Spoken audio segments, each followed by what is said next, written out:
All right, let's talk about something that's absolutely critical for anyone running SAP HANA: data at rest encryption.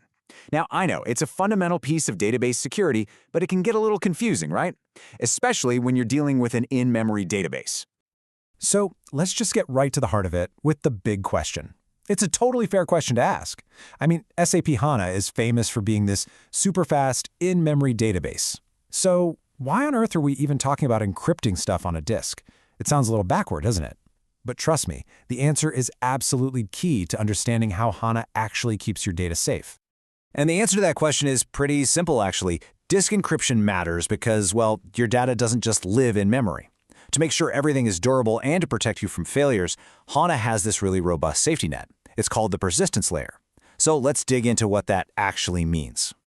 Think of this persistence layer as, a crucial safety net. What it does is, at regular intervals, HANA creates these things called save points. They're basically just snapshots of the in-memory data that gets saved to disk. At the exact same time, every single transaction is written to what are called redo logs. Now, this is great because it means you can have a full recovery if the system ever goes down. But, and this is a big but, it also means a binary version of your most sensitive data is sitting right there on the disk. And that makes it a prime target that needs protection. Okay, so if we've got our data just sitting there on a disk, even if it's just for recovery, it's got to be protected. Simple as that. And that's exactly where SAP HANA's native encryption features come into play. The great thing is, this isn't some extra thing you have to go buy. It's a shield that's built right into the system, specifically for that persistence layer. And this encryption shield, it's designed to cover three really critical areas. First up, you've got the data volumes. That's where all those save point snapshots we talked about are stored. Second, there are the log volumes, which hold all of the transaction redo logs. And third, and this is a big one, your backups. It doesn't matter if you're backing up to a local file system or using a fancy third-party tool through the backend interface, encryption makes sure that data is locked down and secure, even when it's tucked away in an archive. So what you end up with is this really clear separation between the two states of your data.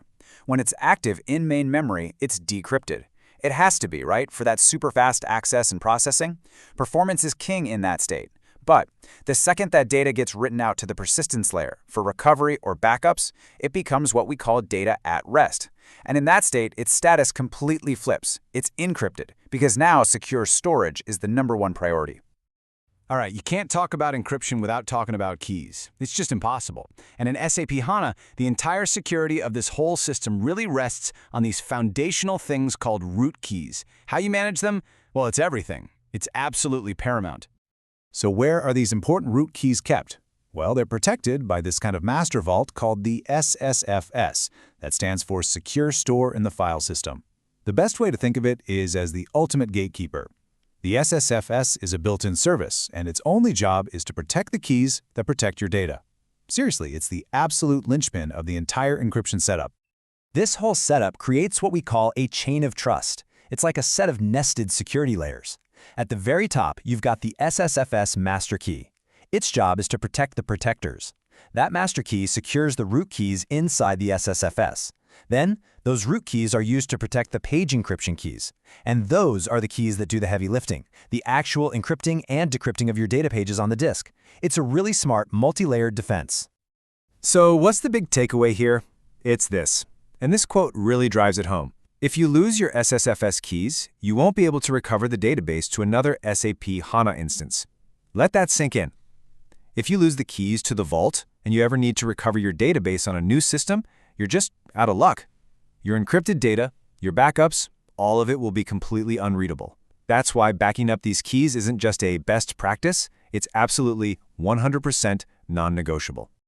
Okay, so I think we've got a good handle on the why and the what. Now let's get into the how. You might think activating encryption is just, flipping a switch, but it's not. It's actually a very deliberate 4-step process, and it's designed that way for safety and control. And this is the core cycle for managing your keys that you've got to follow every time. Step 1, you generate new root keys. They get created in this safe, pre-active state. Now, step 2 is the most critical safety step of all. You must back up those new keys before you do anything else. I can't stress that enough.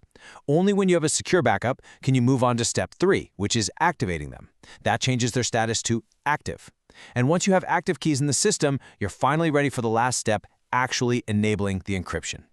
And here's what that final enable step actually looks like in the real world. It's just a series of simple SQL commands. You've got alter system persistence encryption on for the data volume, then .log encryption on for the log volume, and finally .backup encryption on to cover your backups. They're super simple to run, but remember, you only do this after you've gone through that whole key management process properly. All right, let's start to wrap this up, but I really want to emphasize one key point here. Turning on encryption, it isn't just a one-time project you can check off a list and forget about. True security is a process. It's something continuous that goes way, way beyond that initial setup. And you know, actually doing this requires some real-world planning.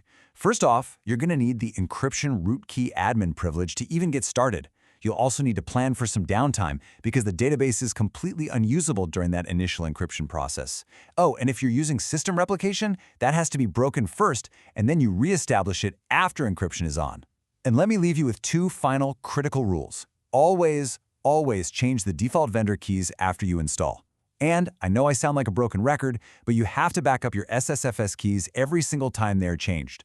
No exception. So, we'll leave you with this final thought to chew on. Look, flipping the encryption switch, that's the easy part. The real sign of a truly secure system is the strength of your process for managing the keys. Because at the end of the day, that technical chain of trust is only as strong as the human process that protects its very first, most important link, the keys themselves.